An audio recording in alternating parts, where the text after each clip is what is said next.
الحمدللہ رب العالمین والصلاة والسلام علی سید الانبیاء والمرسلین اما بعد فاعوذ باللہ من الشیطان الرجیم بسم اللہ الرحمن الرحیم۔ الحمدللہ حضرت موسیٰ علیہ السلام کی حیات طیبہ پر درس قرآن کا سلسلہ جاری ہے۔ آپ کو معلوم ہے کہ الفرقان پروگرام میں ہم کسی ایک موضوع کا انتخاب کرنے کے بعد اس سے یعنی قرآنی موضوع کا انتخاب کرنے کے بعد اس سے متعلقہ آیات پہلے تلاوت کی جاتی ہے، پھر اس کا ترجمہ، اور اس کے بعد مستند تفاسیر کی روشنی میں اس میں جو پوشیدہ نکات ہیں، اچھی ایسی باتیں ہیں جو نصیحت آموز باتیں ہیں، درس والی باتیں ہیں، اللہ تبارک و تعالیٰ کے مقصود کی تعیین کر دینے والی باتیں ہیں، ان پہ ہم تبصرہ کرتے ہیں اور کوشش کرتے ہیں کہ اس مختصر سے وقت میں قرآن کا جتنا زیادہ سے زیادہ فیض حاصل کیا جا سکے اسے حاصل کریں۔ ابھی جو ہمارا موضوع چل رہا تھا حضرت موسیٰ علیہ السلام اور آپ کی قوم بنی اسرائیل کے بارے میں تھا کہ جب اللہ تعالیٰ نے فرعون کو غرق کیا اور بنی اسرائیل کو فرعون کی غلامی سے نجات عطا فرمائی، تو ہونا یہ چاہیے تھا کہ وہ اللہ تعالیٰ کی اطاعت کرتے، نیک عمل کرتے، موسیٰ علیہ السلام کی مکمل طور پہ اطاعت کرتے۔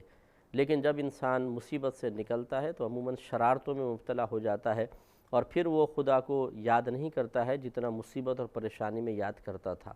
اسی قسم کے جو واقعات کتابوں میں درج ہیں وہ میں آپ کی یعنی قرآن پاک میں درج ہیں، مختلف آیات میں وہ عرض کر رہے ہیں۔ اب انشاءاللہ آگے چلتے ہیں۔ سورہ مائدہ کی آیت نمبر 20 سے 26 میں اللہ تبارک و تعالیٰ نے مزید ایک تذکرہ کیا ہے، وہ میں عرض کرتا ہوں۔ اور اس میں یہ یاد رکھیں کہ جب موسیٰ علیہ السلام اپنی قوم کو لے کر چلے تو اللہ تعالیٰ کی طرف سے حکم ہوا کہ ملک شام میں تشریف لے جائیں، اور اس کو ارض مقدسہ قرار دیا اللہ تعالیٰ نے، مقدس زمین۔ اور اس وجہ سے شام کو مقدس زمین کہا جاتا ہے کہ وہاں پہ کثیر انبیاء علیہ السلام کا ورود ہوا ہے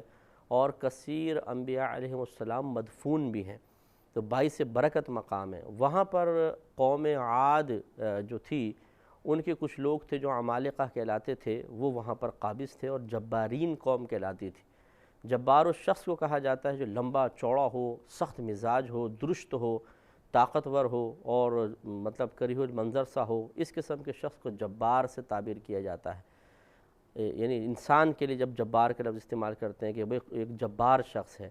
تو جابر سے جبار نکلا ہے، یعنی بہت زیادہ سختی کرنے والا۔ تو وہ جبار قوم تھی اور وہ سب وہاں پر قابض تھے، تو اللہ تعالیٰ کی طرف سے حکم ہوا کہ ان کے ساتھ جہاد کیا جائے۔ موسیٰ علیہ السلام نے اپنے کچھ جاسوس بھیجے، جن میں ایک تو کالب تھے اور ایک یوشع بن نون تھے رضی اللہ تعالی عنہما، اور ان دونوں سے فرمایا کہ آپ جا کر ذرا معلوم کر کے آئیں کہ وہ قوم کیسی ہے، کیسے حالات ہیں، اور ہم وہاں پر جب داخل ہوں تو کس طرح مقابلہ کرنا ہے۔ تو وہ گئے، انہوں نے جا کے پوری قوم کا سروے کیا اور پھر آ کر بتایا۔ قوم بنی اسرائیلی قوم ایک طرف تھی، تو یہ دونوں آئے اور انہوں نے موسیٰ علیہ السلام سے ذکر کیا۔ ہارون علیہ السلام بھی ساتھ تھے کہ وہاں پہ اس طرح ہم نے قوم دیکھی ہے، وہ بڑی لمبے چوڑے لوگ ہیں، سخت مزاج ہیں، درست مزاج ہیں، اور مقابلہ سخت ہوگا۔ لیکن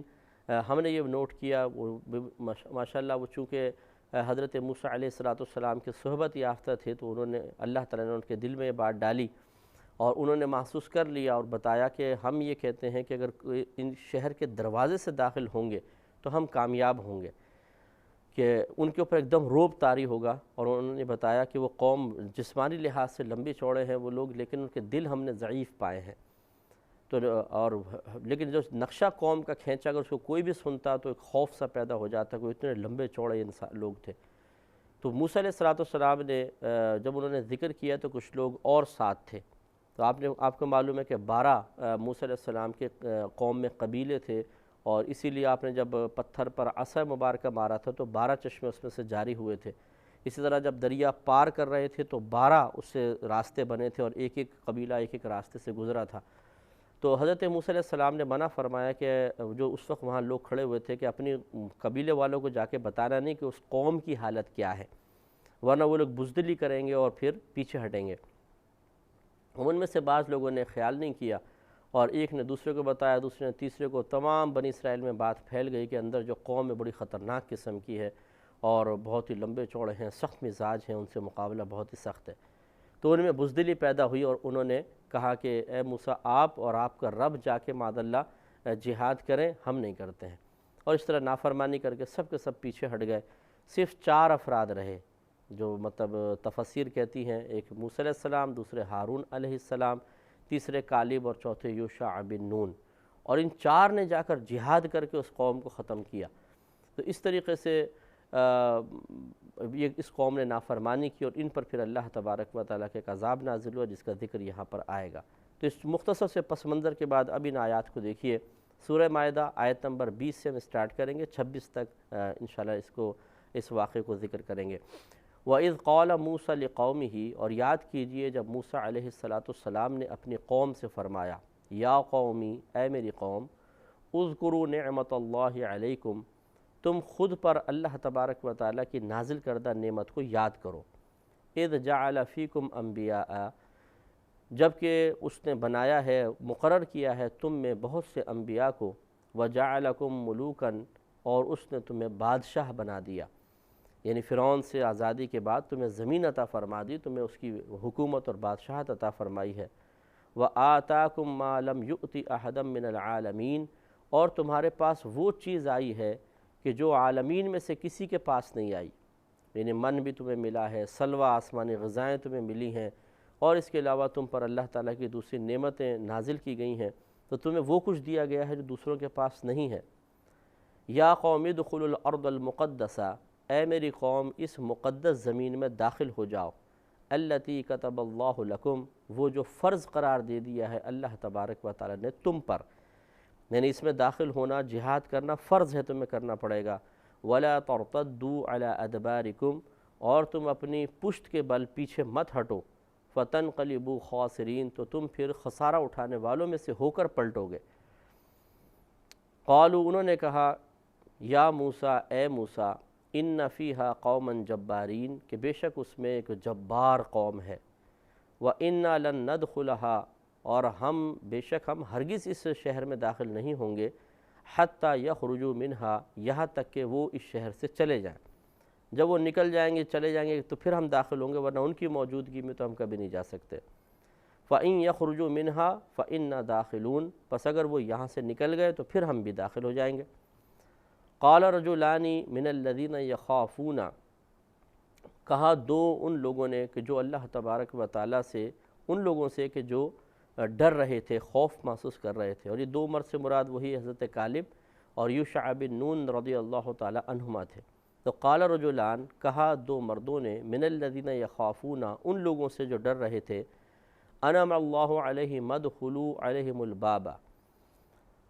ڈر رہے تھے، انعام فرمایا تھا اللہ تعالیٰ نے ان 2 اشخاص پر۔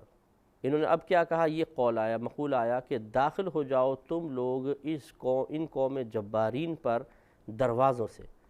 فَإِذَا دَخَلْتُمُوهُ، پس جب تم داخل ہوگے اس پر، قوم جبار پر، فَإِنَّكُمْ غَالِبُونَ، تو بے شک تم غلبہ پالو گے۔ وَعَلَى اللَّهِ، اور اللہ ہی پر، فَتَوَكَّلُوا، بس تم بھروسہ کرو، ان کنتم مؤمنین، اگر تم ایمان رکھنے والے ہو۔ تو انہوں نے کہا کہ داخل ہو، ہمیں ایسی علامات نظر آئی ہیں کہ اگر تم دروازے سے داخل ہوگے تو اللہ تعالیٰ تمہیں ان پر غالب ہی کر دے گا، تو اللہ پہ بھروسہ رکھو اور یہ کام کرو۔ قالوا، اس قوم نے کہا، یا موسیٰ، اے موسیٰ، انا لن ندخلها ابدا ما داموا فیہا، ہرگز ہم داخل نہیں ہوں گے کبھی بھی جب تک کہ وہ قوم جبار اس شہر میں موجود ہے۔ فاذهب انت وربک فقاتلا، تو آپ جائیے اور آپ کا رب جائے، آپ دونوں ہی قتال کرو، جنگ کرو، ہم نہیں جاتے۔ انا ہا ہنا قاعدون، بے شک ہم تو یہیں پر بیٹھے ہوئے ہیں، آپ جائیے اور جہاد کیجیے۔ جب یہ انہوں نے اس طرح بدتمیزی کی تو قال، حضرت موسیٰ علیہ السلام نے عرض کی، ربی، اے میرے رب، انی لا املک الا نفسی و اخی، بے شک میں تو صرف اپنی ذات کا مالک ہوں یا اپنے بھائی کا مالک ہوں۔ بھائی سے مراد صرف ہارون نہیں ہے، بلکہ مفسرین نے لکھا ہے کہ دینی بھائی یہاں مراد تھا، اور کیونکہ 4 افراد تھے، یوشع بن نون، کالب، ہارون اور خود موسیٰ علیہ السلام، تو یہ گویا کہ آپ فرما رہے ہیں کہ میں اپنا مالک ہوں اور یہ اطاعت کے ذریعے میرے پیچھے ہے، تو ہم 4 ہی کر سکتے ہیں، باقی یہ قوم تو ہمارے ساتھ ہے نہیں۔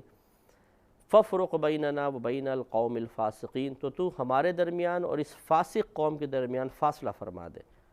قال، تو اللہ تعالیٰ نے ارشاد فرمایا کہ فَإِنَّهَا مُحَرَّمَةٌ عَلَيْهِ، کہ بس بے شک یہ زمین جو موسیٰ علیہ السلام عنقریب فتح فرما لیں گے، یہ حرام کر دی گئی اس بنی اسرائیل پر 40 سنتن 40 سال تک، یتیہون فی الارض یہ بھٹکتے پھریں گے حیرانی کے ساتھ مختلف زمینوں میں، فلا تأس علی القوم الفاسقین، تو اے موسیٰ آپ اس قوم پر افسوس کا اظہار نہ کیجئے، غم کا اظہار نہ کیجئے کہ یہ فاسق قوم ہے۔ تو آپ تھوڑا سا غور کریں۔ اور پھر یہ ہوا کہ موسیٰ علیہ السلام گئے اور وہاں پر باقاعدہ فتح ہوئی، اور وہ بنی اسرائیلی دوسری زمینوں کے اندر 40 سال تک بھٹکتے رہے۔ جب شام میں داخل ہونے کا ارادہ کرتے، اللہ تبارک و تعالیٰ ان کے رخ وہاں سے پھیر دیتا تھا، اور 40 سال تک شدید قسم کے ان کو عذاب نے گھیرا رہا، عذاب نے گھیر کے رکھا، اور ان کو بعد میں ندامت و شرمندگی ہوئی۔ تو اب اس واقعے سے ہم ذرا تھوڑا سا درس حاصل کرتے ہیں۔ دیکھیے حضرت موسیٰ علیہ السلام نے انہیں جہاد کی طرف بلانے سے پہلے اللہ تبارک و تعالیٰ کی نعمت یاد دلائی، اور یہ بہترین طریقہ ہوتا ہے واعظ و نصیحت کا کہ جب آپ کسی کو مثلا مال خرچ کرنے کی طرف مائل کرنا چاہتے ہیں، اطاعت خداوندی کی طرف بلانا چاہتے ہیں، کسی سخت مشقت والے کام کی طرف اللہ تعالیٰ کی رضا کی خاطر دعوت دینا چاہتے ہیں، تو پہلے لوگوں کو احساس دلائیں کہ دیکھو یہ کوئی تم بڑا کام نہیں کر رہے ہو، جو اللہ تبارک و تعالیٰ نے تمہیں نعمتیں عطا فرمائی ہیں، تم پر احسانات فرمائے ہیں، تمہیں برکتوں سے نوازا ہے، اس کے مقابلے میں اگر تم ان چیزوں کو دیکھو گے تو بہت تھوڑے سے ہیں۔ مثلا آپ کسی کو نماز کی دعوت دینے والے ہیں تو پہلے اس کے پاس اللہ تعالیٰ کی موجود نعمتیں یاد دلائی جائیں۔ دیکھو اللہ تعالیٰ نے آپ پہ کتنا کرم فرمایا، آپ کو آزاد ملک عطا فرمایا، ماں باپ عطا فرمائے، بیوی بچے عطا فرمائے، کاروبار عطا فرمایا، صحت عطا فرمائی، آپ کے ہاتھ ہیں، پیر ہیں، آنکھ ہیں، کان ہیں، زبان ہے، بہت ساری نعمتیں ہیں کہ نہیں؟ وہ کہے گا ہاں ہیں، باقی ہیں۔ تو پھر ہم ان سے کویسچن کریں دائرہ ادب میں رہ کر کہ یہ بتائیے کہ جب ایک ذات کی طرف سے اتنے سارے انعامات ہوں تو جواب میں کچھ شکر ادا کرنا چاہیے نہیں کرنا چاہیے؟ جی ہاں، کرنا تو چاہیے۔ تو بس نماز بھی اس شکر کی ادائیگی کا ایک طریقہ ہے۔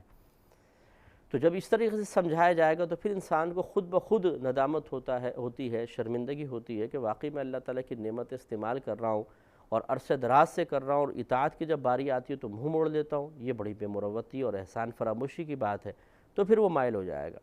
لیکن اگر کوئی انعامات کے تذکرے کو سن کر ان نعمتوں کی یاد دلانے کے باوجود بھی احساس نہ کرے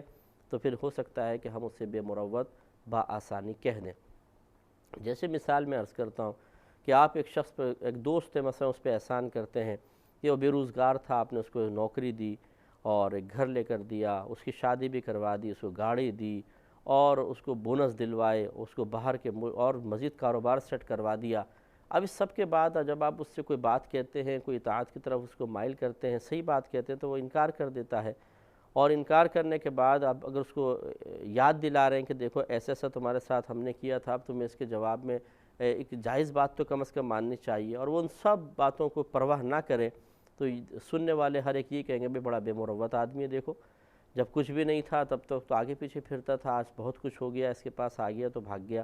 تو اس کو یقیناً کوئی اچھا نہیں کہے گا۔ تو اسی طریقے سے اللہ تعالیٰ نے اتنے سارے انعامات عطا فرمائے، لیکن ان انعامات کو فراموش ہم کر دیتے ہیں، ان سے باقاعدہ فائدے حاصل کر رہے ہیں، استفادہ کر رہے ہیں، فیض حاصل کر رہے ہیں، ان کو انہی کے استعمال کے ذریعے، ان فائدوں کے ذریعے ہی آج ہم قائم اور دائم ہیں۔ لیکن جب اللہ تبارک و تعالیٰ ہم سے عبادت کا تقاضا کرتا ہے، اطاعت کا تقاضا کرتا ہے، تو بالکل یکسر ہم ان باتوں کو نظر انداز کر دیتے ہیں۔ تو اس لیے موسیٰ علیہ السلام نے اپنی قوم سے کہا، اے قوم یاد کرو ذرا اللہ کی نعمت جو تم پر ہے، کیونکہ آگے حکم دے رہے تھے کہ ادھر تمہیں داخل ہونا ہے، تو پہلے یاد دلایا انعام، اور انعامات کیا کیا؟ اللہ نے تم میں انبیاء علیہ السلام رکھے، تمہیں بادشاہت عطا فرمائی، اور ایسی ایسی نعمت عطا فرمائی جس سے عالمین والے محروم ہیں۔ تو لوگوں نے یقینی سی بات ہے کہ اقرار کیا ہوگا کہ نہیں نہیں بالکل ٹھیک کہہ رہے ہیں آپ، یہ تو ہیں، اب کیا ہو جی؟ تو پھر فرمایا کہ بس تم ایک ایسی زمین میں داخل ہو جاؤ جو مقدس زمین ہے، اور اللہ تعالیٰ نے یہ تم پر فرض بھی قرار دیا ہے، اور اگر تم پھر گئے تو پھر یاد رکھو تم خسارہ اٹھانے والے ہوگے۔ تو اب انہوں نے پھر لیکن اس کے جواب میں منع کر دیا کہ ہم اس شہر میں داخل نہیں ہوتے۔ تو یہ زیادہ بے مروتی کی بات ہے۔ ایک تو خود ہی آدمی کو بیٹھے بیٹھے احساس ہونا چاہیے، مثلا کوئی اللہ کا حکم سامنے آیا کہ بھئی اب یہ کام کرنا ہے، مثلا نماز پڑھنی ہے، زکوٰۃ ادا کرنی ہے، اب نفس نے سستی دلائی تو خود بخود ہمیں سوچنا چاہیے، اپنے آپ کو ڈانٹنا چاہیے، ہم کیا کر رہے ہیں؟ اتنی اللہ تعالیٰ کی نعمت استعمال کر رہے ہیں اور بات اس کے دشمن شیطان کی مان رہے ہیں۔ لا حول ولا قوۃ الا باللہ، مجھے نماز بھی پڑھنی چاہیے، زکوٰۃ ادا کرنی چاہیے، ایسا ہو جائے تو بہت ہی اچھی بات ہے۔ لیکن اگر خود یہ شعور حاصل نہیں ہے اور کوئی اس شعور کی بیداری کے لیے کوشش کر رہا ہے تو کم از کم اس کی بات تو مان لیں۔ لیکن ہوتا یہی ہے کہ ہم کسی پر تھوڑا سا احسان کرتے ہیں تو ساری زندگی چاہتے ہیں کہ اب وہ آنکھیں جھکا کر ہم سے بات کریں اور ہماری اطاعت کرے، ہمارا کہنا مانے، ہماری تعظیم کرے، ہماری کسی بات کا انکار اور اس کو رد نہ کرے۔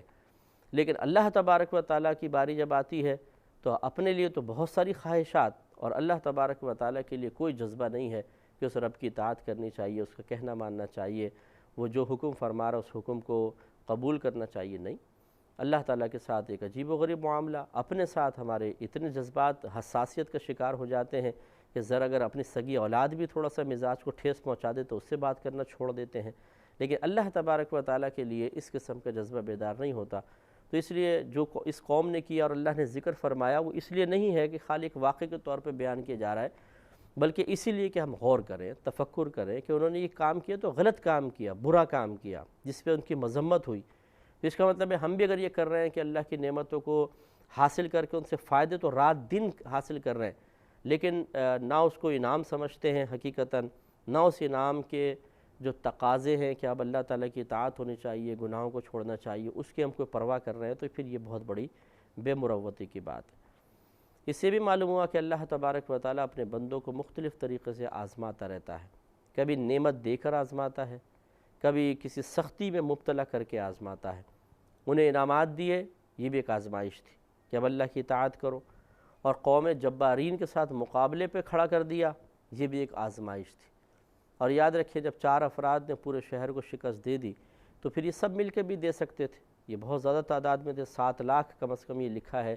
کہ یہ 7 لاکھ کی تعداد میں تھے، تھوڑا بہت اضافہ کمی بیشی بھی لکھی ہے، لیکن 7 لاکھ بنی اسرائیلی،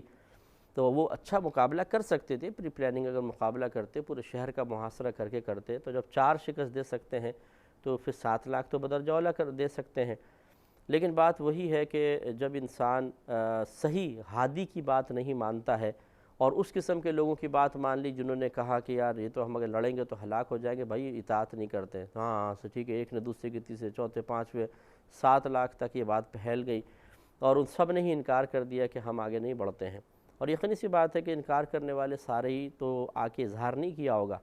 بلکہ بات وہ یہ انہی کے درمیان سے کچھ لیڈر بن کے کھڑے ہو گئے ہوں گے کہ جی قوم ہمارے پیچھے ہے، جی ہم سے پوچھئے، ہمارا ذہن نہیں بن رہا جانے کا، کیوں بھئی قوم ٹھیک ہے، ہاں جی ٹھیک ہے، جیسے ہوتا ہے آپ دیکھتے ہی ہیں اسی قسم کے معاملات ہوتے ہیں۔ تو یہ گمراہ کرنے والے جو ہیں، جو آگے ہوتے ہیں، یہ بعض اوقات پوری قوموں کو گمراہ کر دیتے ہیں۔ اس لیے قوم کو شعور بیدار کرنا چاہیے، اس قوم کو بھی بیداری شعور کی ضرورت تھی کہ وہ غور کرتے کہ ہم ان لوگوں کا کہنا مانے جو ہمارے لیڈر زبردستی بن گئے، یا موسیٰ علیہ السلام جو اللہ تعالیٰ کے قاصد، ان کی بات ماننی چاہیے، تو خود ہی واضح ہو جاتی بات۔ لیکن بہرحال انہوں نے اطاعت نہیں کی اور اللہ تعالیٰ کی اس آزمائش پہ پورا نہیں اترے، تو ان کو سزا یہ دی گئی کہ 40 سال تک وہ بھٹکتے رہے اور ملک شام کی برکات سے محروم رہے۔ 40 سال ایک بڑی عمر ہوتی ہے، آپ سوچئے تو ان 40 سال کے اندر کیا کیا معاملات ہوئے ہوں گے۔ تو اس لیے کوشش یہی کرنی چاہیے کہ اللہ تعالیٰ کی اطاعت کریں۔ اگر اللہ نے کوئی نعمت عطا فرمائی ہے تو اس کو بھی اس کی ایک آزمائش سمجھیں، اور اس نعمت کے بعد جو اللہ تعالیٰ کا تقاضا اسے پورا کریں۔ اور اسی طرح اگر کوئی ایسا حکم ہمارے سامنے آتا ہے جس پہ عمل کرنا بظاہر دشوار نظر آتا ہے لیکن کرنا تو ہے، تو پھر ہمت پیدا کرنی چاہیے کہ اس چیز کو نظر انداز نہ کریں بلکہ عمل پیرا ہوں۔ مثال کے طور پہ حج فرض ہو گیا تو جان چھڑانے کی کوشش نہ کریں کہ ارے یار چھوڑو، کون 3-4 لاکھ روپے خرچ کرے۔ زکوٰۃ فرض ہو گئی تو زکوٰۃ، اگر کوئی ارب پتی ہے، اس کی کروڑوں کی زکوٰۃ بن رہی ہے، مثال کے طور پہ لاکھوں کی زکوٰۃ بن رہی ہے، تو یہ مال کی مقدار پہ توجہ نہ کرے بلکہ اللہ کے حکم پر، کہ مال بڑا ہے کہ اللہ کا حکم بڑا ہے، اور یہ مال بھی تو مجھے اللہ نے ہی دیا ہے،